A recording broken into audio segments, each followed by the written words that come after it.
폭염 속에서도 먼 길 달려와 주신 유족분들과 관계자분께 감사드립니다.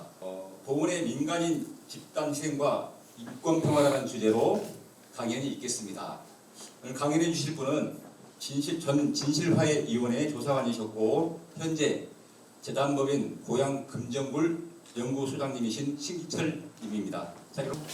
제가 여기 보훈에 대해서 소개를 해드렸을 때가 이제 2019년이었습니다. 벌써 4년 이렇게 5년 돼가는데요. 그 다음에 제가 작업했던 것들을 좀 기초로 해서 도대체 그 한국전쟁 당시 벌어진 민간인 집단 학살 사건이라고 하는 게 어떤 건지 다시 한번 좀 재조명을 하는 그런 작업을 좀 해왔습니다. 그동안 많은 사람들이 오해하고 있고 잘못하고 있는 부분들에 대해서 세계적인 시각, 그동안 이제 전 세계에서 벌어진 민간인 집단 학살 사건에 대한 그 연구 결과를 가지고 좀 무리합니다만 보훈에서 벌어진 사건을 어떻게 다시 재해석해보려고 해본 시도를 좀 해봤습니다. 설명을 좀 드리도록 하겠습니다. 다음 부탁드립니다. 요거는 뭐 제 2019년 이후에 제가 그동안 작업을 해왔던 것들입니다. 지역조사의 구체적인 사례들을 조사를 해왔는데요. 2020년엔 옹진, 경기도 인천 옹진 지역의 사례를 조사를 해서 출판을 했고요. 그 다음에는 화순과 여주, 고양 2020년과 21년 사이에 작업을 해서 지역조사한 걸 단행본 책으로 냈습니다. 그 다음에 2020년에는 한국전쟁의 전투 과정을 중심으로 해서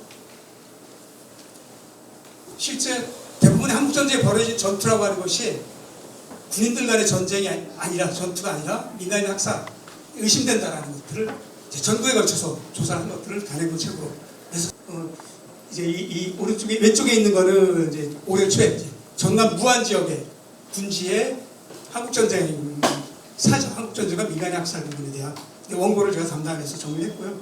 오른쪽은 이제 의성입니다. 경부 의성을 이제 조사를 했고 그 의성 군지가 지금 있고요. 두 곳 다 지금 공감 중에 있습니다. 주민들 공감 중에 있는데 아직까지 뭐 문제 제기는 하지 않고 있는 그러고 있습니다. 이런 작업들을 그 이후에 했는데요. 다음 부탁드립니다. 이건 이제 2023년 최근까지 이제 제가 그 위에 책은 이제 캐나다 학자가 정리를 한 겁니다. 그리고 밑에 책은 지금 영국 학자가 정리를 한 건데 제가 뭐 짧지만 설명드리려고 하는 내용은 이에 기초해서 이제 말씀드리려고 합니다. 이제 세 가지인데요. 위에 책은 이제 사회심리학 책이고 그다음 책은 이제 사회학 책입니다. 그리고 그 아래 부분은 이제 그 국제법과 관련된 것들 기준 이렇게 세 가지 기준을 가지고서 말씀드릴 텐데요. 간단하게만 짚고 넘어가도록 할게요. 첫 번째 책은 저희 그 진화에도 그렇지만은 가해자들에 대한 조사를 하고 싶었는데 제대로 하지를 못했습니다. 되기는 했지만 그걸 어떻게 해석할 건지 도대체 사람은 그냥 죽이기만 하면 되는데 그냥 죽이는데 그치지 않았어요. 머리를 자르고 손발을 자르고 별짓을 다 했어요. 이거 우리만 그랬던 일이 아니라 그냥 세계적인 현상이 됐고요. 그런 것들에 대해서 왜 그런 짓을 하는지 가해자들은 왜 그런 짓을 하고 왜 자기들끼리 그런 것들이 규범화되는지 그리고 개인들은 왜 그런 결정을 내리고 행동을 하는지에 대한 그런 사례들을 쭉 얘기를 하고 정리를 한 겁니다. 지금 한국 학계에서는 아직 하지 않고 있는 작업이기 때문에 뭐 굉장히 중요하다고 생각하고 첫 번째 책은 제가 이제 번역을 해서 출판을 한 상태고요. 두 번째 책은 이제 이런 개인의 문제가 아니라 사회가 어떻게 그런 일들을 저지르고 있는지를 갖다가 사회학적으로 접근을 한 건데 이제 여기서는 주로 이제 제노사이드라고 얘기합니다. 저희는 그냥 민간인 집단 학살 사건과 같은 내용입니다. 이것이 곧 이제 민간인에 대한 공격, 직접적인 공격이다. 그러니까 저희 같은 경우는 북한과의 싸움이 아니라 우리 국민들에 대한 전쟁이었다라는 이야기를 끌어낼 수 있는 그런 이론적인 바탕이 되고 있습니다. 그리고 이제 여기서 이제 이 학자들이 얘기하는 가장 중요한 측면은 피해 집단들이 무기력하고 일방적으로 당하는 것이 아니라 자기 인권을 찾기 위한 노력을 해나간다. 그런 측면들을 강조를 해나갑니다. 그리고 끝에 측면은 이제 잘 보이지 않습니다만 이제 국제법이 이미 이제 1950년 정도부터 국제법과 관련된 것들이 기초가 마련되어 있다는 건데요. 이걸 근거로 해서 이제 세계적인 학자들은 다 연구를 하고 주장을 하고 있습니다. 그럼 이제 우리도 그런 걸 어떻게 받아들이고 적용할 수 있을 것인지 이에 대한 검토 한 걸 좀 말씀드리도록 하겠습니다. 다음 부탁드립니다. 요 간단히 그 제노사이드 범죄 협약에 대한 내용들을 설명을 드리고 싶어서 그랬는데요. 저희에게 가지고 있는 기준은 이것도 이제 국내법으로 다 통과가 되어 있는 상태에 있는데요. 이제 결론 부분입니다. 이것만 말씀드리고 마치도록 할 텐데요. 그러니까 민간인 집단학살이라고 하는 것은 그냥 단지 비무장 민간인이 함께 살해당했다는 뜻이 아닙니다. 우리 보훈에서 돌아가신 어르신들 꼭 보훈 안에 문제가 아니에요. 전국적으로 일관되게 저질러졌던 집단의 대상, 그러니까 이승만 정부가 적이라고 여겼던 민간인들, 전국에 34만 명이라고 하는 분들, 이분들을 대상으로 저질러진 집단학살 사건의 일부다라는 걸 지적드리고 싶습니다. 그리고 아까 초기에 말씀드린 제노사이드 개념에 대한 문제, 이것이 그 네 가지 기준 문항이 아니라 구체적인 사회적, 경제적, 정치적, 문화적, 이념적 차원 모든 것들을 확대해서 이해해야 된다는 겁니다. 총체적 개념으로 이해를 해야 한다는 것이고요. 그러니까 유족들이 당하신 피해들이 있죠. 저희 고향 같으면 그렇습니다. 분명 명백히 확인되는데 사람만 죽이지 않았어요. 재산까지 다 뺏어가는 걸 제가 다 조사를 해봤습니다. 집에서 비던 닭까지 다 가져갔고 밥그릇까지 4분이 살아계셨다. 4개의 밥그릇만 안 걸었고 나머지는 다 가져갔다. 이런 얘기를 계속 들었습니다. 그리고 뭐 다 당하신 분들이 연좌제 피해, 이것도 역시 범죄 중에 하나인 거죠. 그리고 그 지역에서 살지 못하고 추방당하는, 정치활동 금지당하는, 대통령이 왔을 때 다 집안에 감금당하는 상태로 이르게 되죠. 이런 것들에 대해서 그러니까 뭐 우리 유족분들께 드릴 말씀은 아니죠. 그 외에 다른 사람들이 이에 대해서 이해를 해야 된다는 거예요. 그리고 특히 가해 집단이 갖고 있는 지속적인 목적의식적 시도, 말이 좀 어렵습니다. 지금도 계속되고 있다는 걸 의미하는 겁니다. 그 후손들에 의해서 이기진화에 만드는 데서 사실 10년 걸리셨지 않습니까? 그리고 그 내용을 이제 뭐 후속 조치에 담아야 되는데 어떻게 할지 아직 자신 있게 얘기할 수 없죠. 여전히 반대하는 사람들은 공식적으로 얘기를 하고 있는 상태죠. 그렇습니다. 그렇기 때문에 지금 이제 가해 집단들의 스스로 가해 행위를 해놓고 자기들이 잘했다고 주장하는 사람들이 여전히 있습니다. 그들이 하는 행동력을 파악하고 다시 지금도 뭐 여전히 참상들이 벌어지고 있죠. 최근에 오송 지하차도까지 이런 것들은 정확하게 반성을 할 수 있도록 해줘야 되는 거죠. 그래서 그러기 위해서는 집단 구조에 대한 이해가 좀 필요하다고 하고요. 그리고 이제 다시 지금 계속 등장하는 반이념적 주장들에 대해서 주장과 새로운 집단, 젊은이들 등장 이런 것들에서 경계를 하는 게 자연스럽다, 당연한 거다라는 겁니다. 끝으로 오늘 이렇게 불러주셔서 감사합니다. 돌아가신 분들에 대한 추모 그리고 그분들의 명예를 회복을 통해서 정확하게 과거를 성찰을 하고 이것이 바로 이제 미래사회를 통합하는 힘입니다. 이 출발점으로 삼는다는 것, 그거 굉장히 중요하다는 말씀 좀 드리고요. 말씀 마치도록 하겠습니다. 감사합니다. 더 나가야 되는 거 아니야? 네, 한 분, 두 분 다.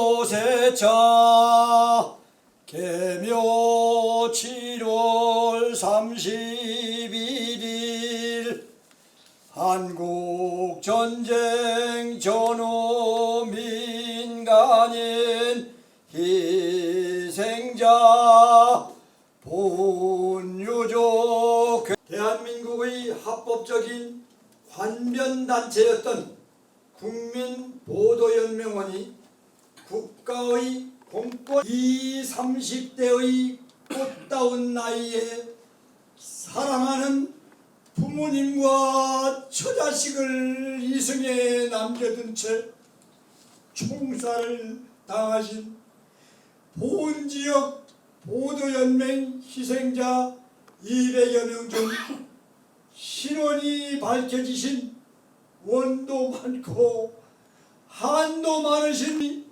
한자리에 모여 정성을 담아 재단을 마련하고 향을 사르며 청장을 올려옵나이다. 원도 많고 한도 많은 영령님들이시여 70년이 넘도록 길고도 긴 세월 동안 저승에도 들지를 못하고 아직도 구천을 떠돌고 계실 우리 모두의 아버님들이시여, 오늘 하루만이라도 이 자리에 강림하시어 음양하시옵고, 아직도 대한민국의 정부로부터 국민의 생명과 재산을 보호해야 할 의무를 가지고 있는 국가가 무고한 민간인을 유사시 발생할 수 있는 위험 요소를 하겠다고 하는 계획하에 법적 절차도 없이 집단적으로 사살하고 그 후 지금까지 유족들을 슬픔과 고통 속에 살아오게 한 것은 잘못이다. 따라서 국가는 이 사건의 희생자와 유족들에게 진심으로 사과하는 것이 필요하다 라고 하는 요지의 진실 규명과 명예회복을 위하여 백방으로 노력하고 있는 미신고 자손들을 구벼 살펴주시옵고, 이제 건의 정작 상향 보훈보도연맹 희생자 보훈유족회 일동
처음 말씀드린 대로 유족회가 전국 돌아다니 보면은 자꾸만 저 대당으로 가니까 줄어들 수밖에 없는 것은 당연한 이치고, 제가 이따가 이제 말씀드리려고 하는 건데, 어제까지 썽썽하게 하시던 분이 돌아가셔가지고 고 암흑에 이렇게 해가지고 올 때 그게 바로 우리 유족의 현주소입니다. 빨리 우리 숙제를 풀어야 되겠다는 그런 간절한 마음을 가지고 있습니다. 그러나 이는 시작에 불과할 뿐 풀어야 할 과제가 우리 앞에 산적해 있었습니다. 이 땅 어딘가에 잠들고 계실 임들의 육신을 찾아 모시는 일 또한 꼭 내가 해야 할 우리들의 일입니다. 존경하고 사랑하는 유족회 회원 여러분, 이제 우리 앞에 어떠한 가시밭길이 놓여 있을지라도 선대가 겪은 고난의 역사를 똑바로 기억하고 용서는 하되 잊지는 말아야 한다는 정신으로 이 땅의 평화와 인권의 기틀을 다져나가는데 마음과 힘을 모아나가야 할 것이며, 이것이 바로 임들의 유지를 받드는 길이라 생각합니다. 아울러 우리 민족의 고난과 비극의 뿌리인 한국전쟁 73주년을 맞아 분단시대를 극복하기 위한 대안으로 남북 평화협정을 체결하는 것이 한반도 평화의 유일한 길임을 확인하고 73년 동안 유지되는 정전협정을 평화협정으로 바꿔야 한다고 제가 이 자리에서 10년 동안 생각하면서 외쳤습니다. 이를 통해 이 땅에 다시는 이 같은 역사의 비운이 없기를 두 손 모아 다짐해봅니다. 끝으로 오늘 한국전쟁 73주기 10일에 보훈합동 추모제에 바쁘심에도 함께 자려하여 오늘 이모해 주시고 우리 유족들에게 위로와 격려를 보내주신 예외 기비님께 깊은 감사를 드리면서 인사말에 가름하겠습니다. 삼가 임들의 명복을 비옵니다.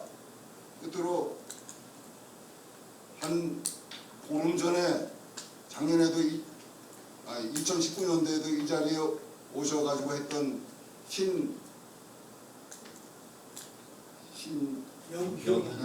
영유 우리 유족께서 그 마로 봉비리에 장안면 봉비리에 살고 계신데 그분이 저한테 얘기하기를 중학교 보덕중학교 나와가지고 저기를 했어요. 고등학교를 야간 고등학교를 가기 위해서 대구 뭐 고모집인가 가서 했는데 보훈 쪽에는 오줌도 넣지 않겠다 이렇게 얘기하면서 열심히 공부해가지고 그 대구에서는 알아주는 건복조 부사장까지 했습니다. 그러다가 이 양반이 2주 전에 그냥 갔어요. 그래서 뭐 가는 순서가 따로 있는 것도 아니고 그래서 너무 안타깝다는 얘기를 한 사람을 택해서 말씀을 드렸습니다. 감사합니다. 2004년 8월 15일 노무현 전 대통령님의 광복절 정축사에서 과거사 정리의 필요성을 역설하셨습니다. 그 후 2005년 12월 1일 진실화해를 위한 과거사 정리 기본법이 국회 통과로